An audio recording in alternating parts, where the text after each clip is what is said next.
మన 'చిరంజీవి' గారి movie నుంచయితే trailer అయితే వచ్చింది. ట్రైలర్ అయితే చాలా బావుంది.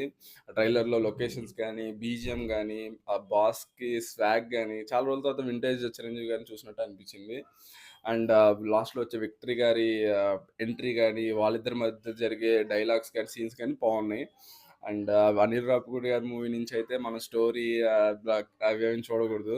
జస్ట్ కామెడీని ఎంజాయ్ చేసి రావడమే. అండ్ నేను ఆల్రెడీ చెప్పాను. 'అనిల్ రావిపూడి' గారు హ్యాస్ సర్టెన్ ఫ్యాన్ ఆడియన్స్ అని. సో, గత కొన్ని సంక్రాంతులు చూసుకుంటే వస్తారు, హిట్ కొడతారు, రిపీటు. వస్తారు, హిట్ కొడతారు, రిపీటు. ఈ సంక్రాంతికి కూడా వస్తారు, హిట్ కొడతారు, రిపీటు. అంతే. సో, మీకు ట్రైలర్ ఎలా ఉందో కింద కామెంట్ చేయండి. అండ్ సెకండ్ చూసుకుంటే 'రాజాసాబ్' ట్రైలర్‌లో లాస్ట్‌లో ఆహ్, జోకర్ గెటప్ ఉంటది కదా! 'ప్రభాస్' గారిది. అది సెకండ్ పార్ట్‌కి లీడ్ అంట. అది దేనికి సెకండ్ పార్టో నాకు అర్థం కావట్లేదు. ఒక పార్ట్‌లో అయిపిచ్చేసుంటే బాగుండేది. ఇప్పుడు 'రాజాసాబ్' హిట్ అయితే సెకండ్ పార్ట్ వస్తది. లేదా రాదు. చూద్దాం ఎలా ఉండబోతుందో 'రాజాసాబ్' అనేది.